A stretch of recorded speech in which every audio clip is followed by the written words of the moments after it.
à toutes et à tous et bienvenue sur la table ronde Les énergies renouvelables au service des projets d'industrialisation en Afrique, industrie et ENR à l'aube d'une nouvelle ère.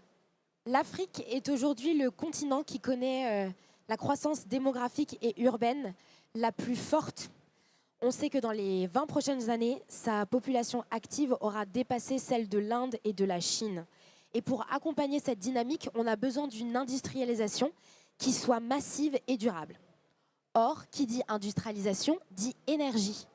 Et il faut que cette énergie, elle soit fiable, qu'elle soit compétitive et qu'elle soit accessible. Et c'est peut-être là que les énergies renouvelables jouent un rôle central dans nos discussions, puisqu'on sait que le continent africain dispose de 60% du potentiel solaire mondial, d'un fort potentiel hydraulique, d'un fort potentiel géothermique, et que surtout les coûts solaires et aussi les coûts éoliens sont, dans certains pays, plus bas même que l'électricité qui est générée par les énergies fossiles.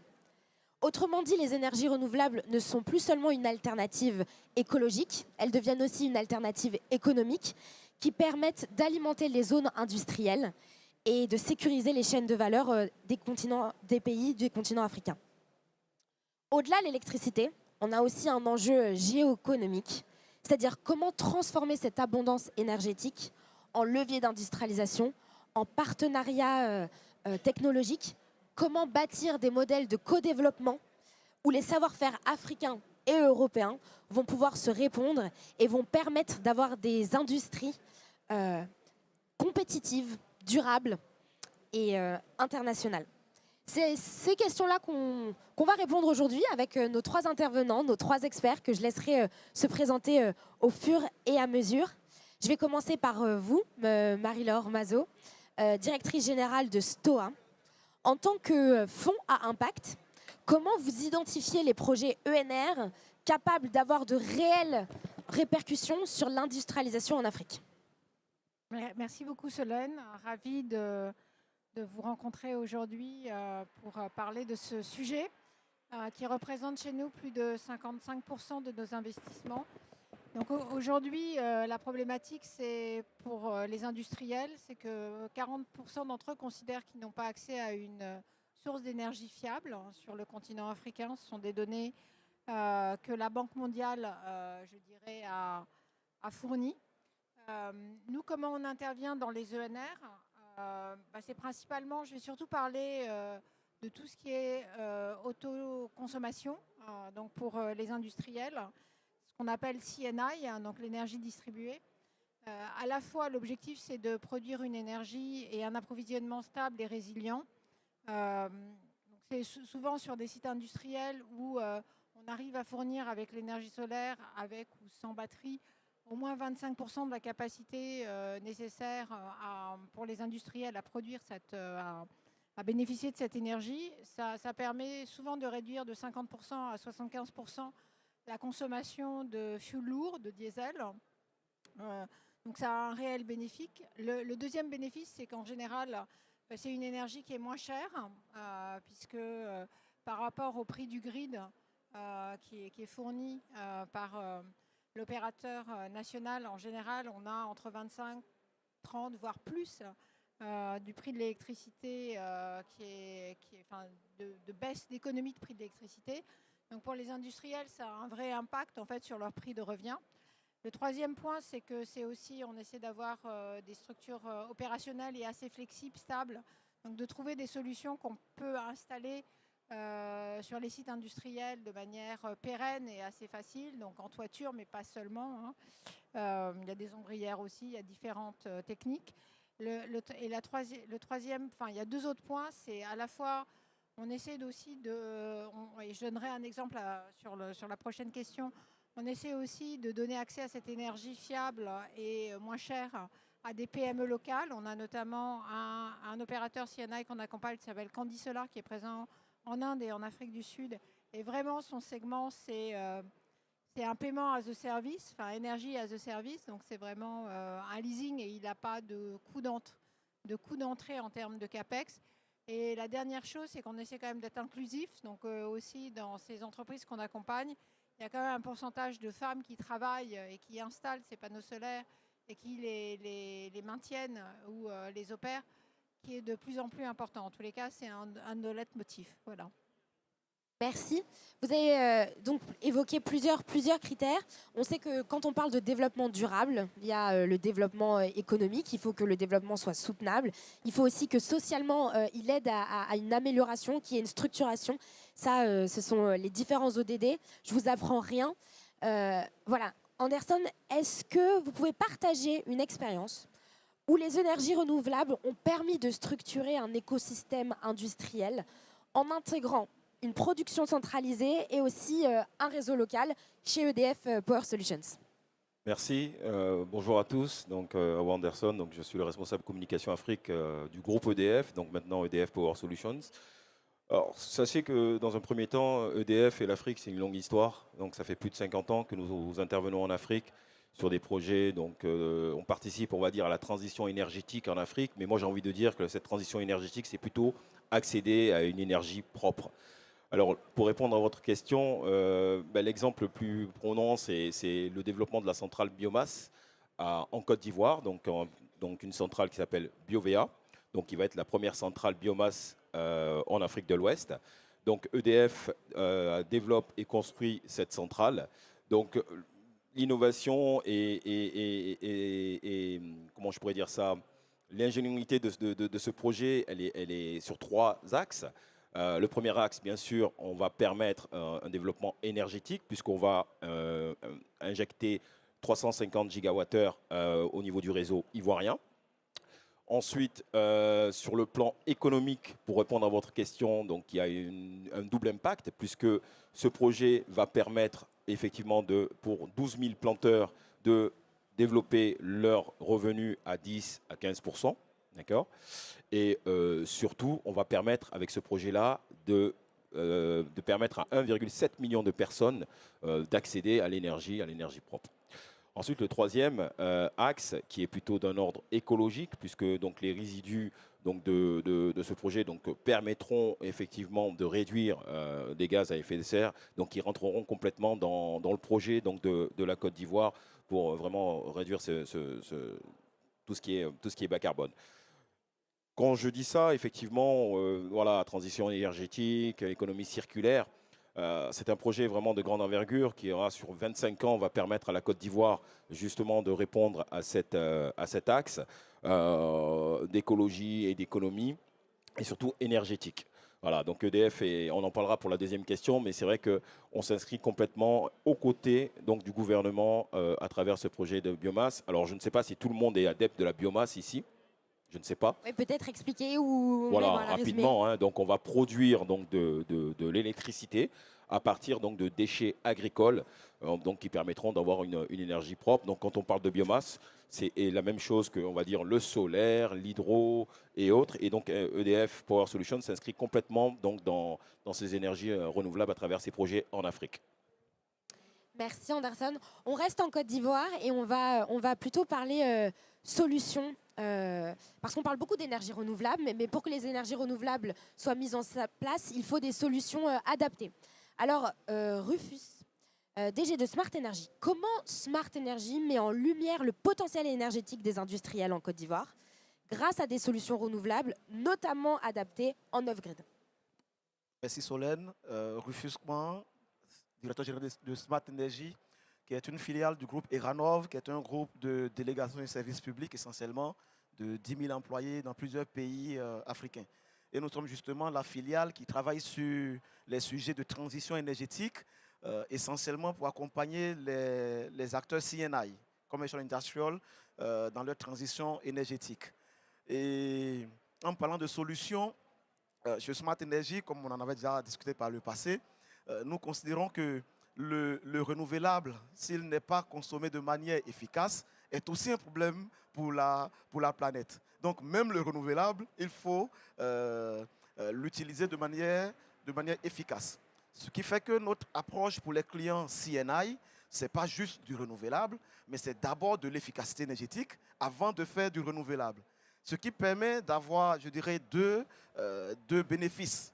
Un bénéfice écologique parce qu'on fait moins de consommation d'énergie, donc moins d'émissions de gaz, quelle que soit la source d'énergie. et un bénéfice économique parce que qui consomme moins paye moins. Donc, nous passons toujours par l'efficacité énergétique avant de faire des projets d'énergie solaire essentiellement en autoproduction pour les clients CNI. Ce qui nous permet aussi, en passant par l'efficacité énergétique, de ne pas financer des pertes. Donc, accompagner l'acteur, qu'il soit minier, qu'il soit un brasseur ou qu'il soit un hôpital ou un aéroport, l'accompagner d'abord à réduire de 10 voire 20% sa consommation d'énergie avant de remplacer la source d'énergie. Et cette démarche-là permet que les projets d'autoproduction ont aujourd'hui pour nous en Côte d'Ivoire sur le solaire des LCOE, des Levelized Cost of Energy, qui sont largement inférieurs au prix du kilowattheure du réseau.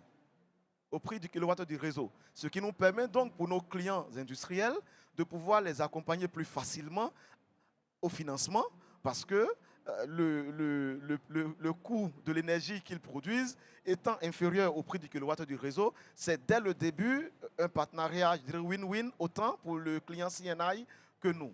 Donc c'est vraiment notre démarche, efficacité énergétique, avant de passer au renouvelable. Merci beaucoup. Deuxième salve de questions, je me rapproche en espérant que ça puisse rapprocher les industriels français avec les industriels africains. Donc on a parlé comment dire, capacité énergétique. On a parlé différents critères pour pouvoir investir. On a parlé bénéfices sur ces projets. Maintenant, parlons plutôt de co-industrialisation et d'opportunités de co-développement. À BPI France, c'est un peu notre mantra en Afrique subsaharienne. C'est connecter les acteurs français avec les acteurs subsahariens pour en faire ressortir des partenariats qui soient gagnants et puis aussi plein de croissance pour les deux entreprises. De votre côté, EDF, quelle synergie voyez-vous entre les écosystèmes d'énergie renouvelable français et africains qui pourraient permettre de structurer en fait des projets industriels durables et compétitifs? Ouais, en fait, j'ai envie de répondre qu'on a, sans aucune prétention, c'est qu'on a été un petit peu avant-gardiste sur la question, puisque j'ai la chance de conduire un projet, un programme, j'ai envie de dire, depuis 6 ans, qui s'appelle EDF Pulse Africa. Qu'est-ce que c'est qu'EDF Pulse Africa? Justement, on s'est posé la question, dans tout ce que j'ai énuméré tout à l'heure, de la présence d'EDF en Afrique, comment justement on pourrait intégrer des solutions made in Africa dans nos solutions, dans nos technos, pour être dans un win-win, comme vous l'avez très bien dit. Je fais juste une parenthèse, 30 secondes sur le sujet. On parle souvent donc, de co-industrialisation, etc. Mais il faut savoir qu'en Afrique, il se passe quelque chose depuis maintenant presque 10 ans. C'est ce qu'on appelle l'innovation entrepreneuriale. Qu'est-ce que l'innovation entrepreneuriale? Aujourd'hui, il y a 3 constats dans l'innovation entrepreneuriale. Il y a la digitalisation, tout le monde le sait, l'avènement du mobile money, etc. Les femmes, vous en avez parlé. Alors, je suis désolé de le dire, beaucoup de femmes aujourd'hui se lancent dans l'entrepreneuriat, sont entrepreneurs dans tous les secteurs. Et le 3e constat que nous avons établi, c'est l'avènement donc de grands groupes qui n'hésitent pas, comme EDF, à adapter, casser leur modèle assez rigide pour être vraiment assez agile et travailler avec des startups, des solutions émanant de startups. Alors, EDF Pulse Africa est rentré dans cette dynamique-là, où comment aller chercher des solutions made in Africa par des startups africaines pour les intégrer dans nos solutions et non pas les absorber, je dis bien travailler avec elles pour justement apporter des solutions. Donc EDF Pulse Africa depuis 6 ans, nous avons fait le tour, c'est difficile, on ne va pas se mentir, c'est difficile. C'est difficile parce que souvent nous avons des solutions qui sont assez frugales, qu'il faut industrialiser. Tout le monde connaît le long chemin d'un entrepreneur, hein. Ce n'est pas un long fleuve tranquille, hein. C'est un marathon, ce n'est pas une course de vitesse. Et donc effectivement, nous, il faut qu'on s'adapte et eux aussi, il faut qu'ils s'adaptent parce qu'il faut se structurer. C'est bien d'avoir la solution, mais encore faut-il penser à la structurer en termes de modèle économique, en termes de business plan, etc. etc. Donc depuis 6 ans, je peux dire que quand même nous avons 2 success stories où donc il y a eu un projet où on a investi de l'argent qui s'appelle Standard Microgrid Zambie, qui venait de Zambie, où on a permis à cette start-up qui était dans les microgrids, les micro-réseaux, de pouvoir répondre à des appels d'offres et développer des solutions, par exemple au Togo. Un autre exemple, Success Story, c'est une Camerounaise donc, qui avait un projet d'efficacité énergétique que nous avons intégré et nous avons pu répondre également à des clients au Cameroun. Donc, Nous allons continuer, bien sûr, EDF Pulse Africa ne s'arrête pas, nous continuons encore l'année prochaine. On va réduire un petit peu le spectre et essayer vraiment de se concentrer pour essayer d'accompagner ces startups-là, pour vraiment être dans une win-win, dans une relation win-win et pouvoir apporter des solutions, même si, encore une fois, je le répète, ce n'est pas évident, parce qu'il faut que nous, on s'adapte, il faut qu'eux, ils s'adaptent, mais voilà, c'est un peu ça aujourd'hui. Merci, vous avez soulevé un point très important, c'est l'adaptabilité aux réalités locales. C'est d'ailleurs aussi ce qu'on demande aux entreprises françaises qui veulent venir aussi travailler avec des entreprises subsahariennes. De votre côté, Smart Energy, comment vous construisez des dynamiques de co-développement industriel autour des énergies renouvelables? Et quels partenariats sont clés selon vous pour faire émerger des projets durables et ancrés localement? Ok. Disons que sur Smart Energy, nous disons souvent que les projets ou les problèmes énergétiques aujourd'hui ne sont plus vraiment des sujets techniques. C'est beaucoup plus des sujets d'ingénierie financière, d'ingénierie légale, d'ingénierie juridico-contractuelle. Voilà. Et donc la technique, la technologie sont aujourd'hui généralement démocratisées. C'est beaucoup plus comment est-ce que nous arrivons à trouver l'innovation en ingénierie financière, en ingénierie contractuelle, pour pouvoir capturer la valeur du marché. Ce que nous proposons, et la raison pour laquelle avec BPI France, nous rencontrons souvent les entrepreneurs et les entreprises françaises, c'est que sur le secteur de l'énergie en général et de l'énergie renouvelable en particulier dans un pays comme la Côte d'Ivoire, dans l'Afrique de l'Ouest, il y a beaucoup à faire et donc il y a de la croissance à prévoir. Il y a beaucoup de croissance à prévoir. Le petit chiffre, juste à notre niveau, sur les 7 prochaines années, pour nos clients CNI, nous comptons installer entre 300 et 400 mégas de panneaux solaires. Ce qui fait, grosso modo, sans inflation, entre 300 et 400 millions d'euros. Entre 300 et 400 millions d'euros. Donc, que ce soit des fonds d'investissement, des fonds de garantie, ou même des entrepreneurs qui sont déjà sur le sujet, ce sont des clients, je dirais que nous pouvons, à qui nous pouvons apporter des solutions ensemble. Nous avons déjà commencé, mais pour pouvoir aller véritablement capter cette valeur du marché, où le marché de l'électricité en Côte d'Ivoire en 2030 sera autour de 2 milliards d'euros, ce qui représente 2,5% du PIB actuel. Donc c'est un marché énorme. L'État veut passer à 45% de renouvelables, dont 10% d'autoproduction, ce qui fait 0,5-0,6% du PIB. Donc en réalité, c'est un marché énorme.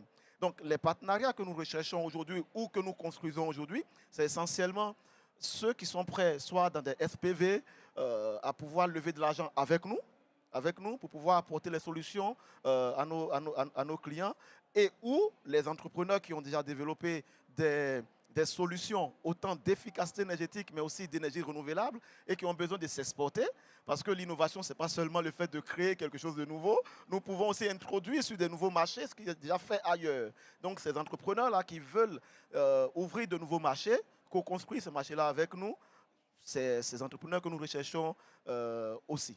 Voilà.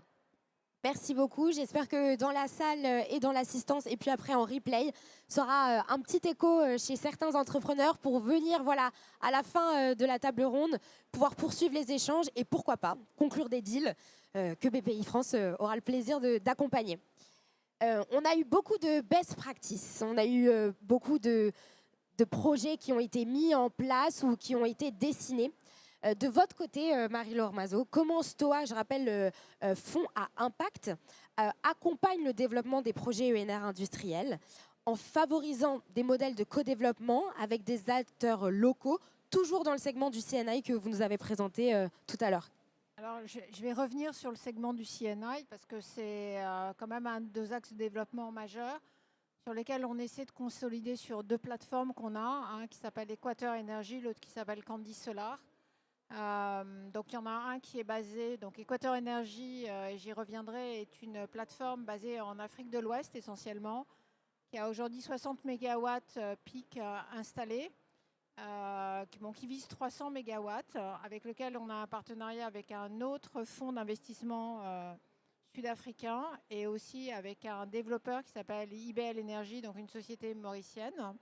Donc on est à 3 dans cette structure qu'on a rachetée aux fondateurs. Et l'objectif, effectivement, c'est d'aller plus loin. On a un autre acteur qui est Candy Solar, donc qui avait un positionnement plutôt PME au départ. Donc vraiment Electricity as a Services avec des solutions totalement packagées, d'une structure qui vient de Zurich à la base, donc c'est des anciens de Responsibility, qu'on a accompagné sur la série B et on en est à la série D quand même, donc ça commence à peser. On a 140 mégawatts pic quand même installés, donc entre l'Inde et l'Afrique du Sud. On a pris en fait le pari de la scalability. Donc on ne cherche pas à aller dans plusieurs pays parce qu'on entasse des coûts de SG&A. On préfère grossir sur un certain nombre de pays qu'on a destinés comme prioritaires et les accompagner dans leur développement. Et là, on vise plutôt 800 mégawatts. Comment on accompagne, nous, en tant qu'investisseurs, ces équipes ?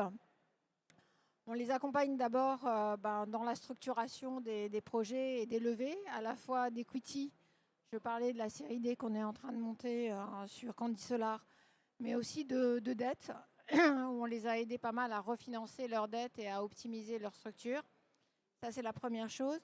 La deuxième chose, c'est qu'on les accompagne également sur les sujets ESG, parce que, effectivement, techniquement, ce sont des solutions qui sont relativement simples. Après, on est sur des structures qui ne sont pas des grands groupes comme EDF. On est sur des PME, PMI au départ, à la base, et des fondateurs. Et en fait, il faut les amener quand même sur le plan santé-sécurité, sur des sites industriels quand même. Et ce n'est pas le cœur du métier, l'électricité. À la fois intervenir en toiture en respectant les normes de sécurité, voilà, y compris en termes de maintenance, en s'assurant effectivement que les panneaux soient bien entretenus et en évitant en fait des départs de feu et autres, parce que sinon, finalement, vous causez un risque industriel beaucoup plus fort à votre client que simplement la fourniture d'énergie. Donc ça, pour nous, c'est vraiment santé-sécurité, c'est notre leitmotiv d'ailleurs sur tous les projets, hein. Plus les sujets de diversité, d'harassment et autres, enfin voilà, ça fait partie aussi. Et de gestion des déchets, ça c'est la troisième. Si on a trois priorités en ESG dans l'opérationnalisation de nos projets, c'est celle-là. Et le troisième point, c'est d'être sparring partner quand même aussi avec les personnes qui gèrent, les managers. On a souvent changé un certain nombre de personnes, recruté, accompagné les CEO et les COMEX parce qu'ils se sentent parfois un peu seuls. C'est quand même des sujets qui sont compliqués à développer. Il y a de la compétition. Voilà, on est plusieurs à intervenir sur ces marchés. Il y a de la consolidation aussi à venir. Donc, il faut aussi pouvoir porter une vision. Je voulais juste terminer pour dire que demain, on inaugure 10 mégawatts à Mombasa Siemens avec Équateur Énergie. Donc, on est passé de 500 kilowatts à 1 mégawatt, 2 mégawatts, là à un truc qui fait 10 mégawatts. Donc, c'est quand même assez significatif dans les temps et les délais. Et en fait, on est très fiers pour cette équipe du développement et des perspectives qu'elle offre. Merci. Merci. On va bientôt toucher à la fin de notre table ronde. Si vous avez des questions, on pourra prendre peut-être une ou deux questions dans la salle, donc n'hésitez pas. Peut-être en mot de la fin, pour chacun d'entre vous, selon vous, quel est l'axe à développer pour vraiment favoriser la croissance des énergies renouvelables sur les projets d'industrialisation en Afrique?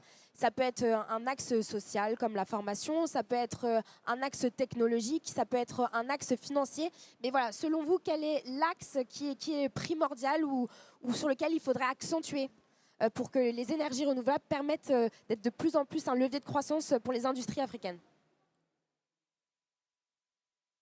Je pense qu'il y a un vrai sujet quand même auquel on est confronté, c'est toutes les autorisations sur ce domaine du CNI et de la régulation. Parce que, et on peut le comprendre vis-à-vis des opérateurs publics, finalement, on s'attaque à une clientèle qui est capable de payer, qui a la capacité de payer, pour lequel ça fait des économies d'énergie. Donc effectivement, il y a un cadre régulatoire qui existe et voilà, sur lequel il y a des progrès, mais c'est quand même assez compliqué à mettre en œuvre. Et donc c'est vrai que d'avoir dans ce domaine-là plus de perspectives pour permettre de l'agilité au projet de se développer rapidement et finalement à l'industrialisation de devenir plus compétitive, pour moi, c'est vraiment un sujet important. L'autre sujet auquel il faut faire attention, parce que dans des pays plus développés, en tous les cas plus avancés, on a des sujets, c'est que la GD, c'est très bien, mais ça peut aussi provoquer des problèmes de stabilité de réseau, notamment sur la partie transmission. Et je pense que là, voilà, il faut aussi tirer parti de quelques exemples qui sont compliqués aujourd'hui, plutôt en Amérique latine, je ne citerai pas le pays, mais qui voilà, peuvent avoir des répercussions importantes si, par rapport à ce développement-là, on ne s'occupe pas aussi de la transmission et voilà, de la capacité d'un réseau à supporter une capacité additionnelle. Ça, c'est vraiment clé. Je voudrais rapidement abonder dans le même sens sur le cadre réglementaire qui est un enabler, comme on le dit, je ne sais pas comment on dit en français, un enabler, un facilitateur, qui est un facilitateur pour le développement des énergies renouvelables pour les clients CNI. Pour les clients CNI. La bonne note tout de même dans certains pays où j'ai eu à travailler sur le renouvelable, notamment le Sénégal et la Côte d'Ivoire, et d'autres qui vont suivre certainement aussi, et qui suivent déjà, c'est que sur ces dernières années, les réglementations ont beaucoup évolué. Et donc, il faut y aller maintenant. Il faut y aller maintenant, parce que notamment pour l'exemple de la Côte d'Ivoire, toutes les taxes à l'importation sur le matériel de renouvelable a été supprimée. La TVA a été supprimée. Les taxes sur les opérations bancaires ont été supprimées. Et donc, c'est vrai que tout n'est pas encore... on continue à faire du plaidoyer pour d'autres choses encore, mais la réglementation a évolué. Et donc, il faut nous rejoindre maintenant. Allons-y maintenant, sinon dans quelques années, ce sera un peu difficile. Parce qu'on aura tout pris. Maintenant, un autre sujet qui est très important pour les acteurs industriels et commerciaux sur le renouvelable, c'est le sujet de la formation. La bonne note, quand même, c'est que de plus en plus d'écoles dans nos pays ont commencé véritablement à faire de véritables formations d'ingénieurs sur les sujets du renouvelable. Ce qui est bien aussi avec le cadre que crée BPI France, c'est aussi de pouvoir permettre, par exemple, pour les entreprises françaises qui ont des activités dans les pays africains comme Iranov, comme nous, de justement aussi peut-être faire aussi un pont entre la diaspora de ces pays-là qui se trouvent ici pour pouvoir conduire ces projets de renouvelables là dans les pays d'opération. Alors, le mot de la fin, moi, je dirais dans le sens de mes amis, donc avec effectivement la formation, je voulais en parler. Mais moi, j'ai envie de finir plutôt par une ouverture, dans le sens où on parle aujourd'hui d'énergie renouvelable. On est tous concernés parce qu'aujourd'hui, l'accès à l'électricité, l'accès à l'énergie propre, c'est une affaire de tous. C'est vrai qu'on a l'habitude de le dire et chaque fois, ça devient comme une chanson, en fait. Mais aujourd'hui, c'est quand même plus de 680 millions d'habitants sur le continent qui n'ont pas accès à l'électricité. Alors, à force de le répéter, ça devient une chanson et personne n'y prête attention. Mais c'est un sujet qui est hyper important dans le sens où sans électricité, on ne peut rien faire. Donc, comment arriver effectivement à la solution des énergies renouvelables? Mais l'ouverture que j'ai envie de donner, c'est aussi comment on embarque, via les gouvernements en Afrique, comment on embarque cette diaspora. Moi, je fais partie de cette diaspora, même si aujourd'hui, je travaille pour EDF. On a des tas vraiment d'ambition pour notre continent. On a envie d'avancer. Donc comment aussi l'État, et je vais dans votre sens, comment il structure tout ça? Comment la diaspora et l'entrepreneuriat au niveau de la diaspora peut contribuer à cet accès à l'énergie propre? Donc ça aussi, c'est une question. Ça passe par la formation, ça passe aussi par les conditions par lesquelles on amène cette diaspora-là. Et je vais vous faire une petite, on va dire, même pas anecdote, mais une petite annonce. Effectivement, chez EDF, et c'est un projet qui me tient à cœur, hein, vous avez compris, je suis de la diaspora aussi, justement, on va permettre l'année prochaine, par rapport à ce programme EDF Pulse Africa, qui était normalement dédié que aux entrepreneurs africains sur le continent. Ben, l'année prochaine, de l'édition 2026, on va ouvrir aux entrepreneurs de la diaspora. Ça veut dire qu'un entrepreneur de la diaspora qui a un projet en lien avec l'accès à l'énergie et à l'électricité va pouvoir concourir et va pouvoir être accompagné justement auprès du continent. Voilà. Bah, merci à toutes et à tous. C'était un très beau mot de la fin. Tout se boucle, tout n'est qu'une boucle parce qu'on a eu une table ronde sur la diaspora juste avant. Et on soutient aussi BPI France, un dispositif, une initiative qui s'appelle le Pass Africa, qui est là aussi pour soutenir les entrepreneurs qui sont sur le continent ou alors qui sont en France, issus de la diaspora et qui ont envie de faire le pont entre les deux rives. Merci à tous les trois. Merci à vous, cher public, et à très vite.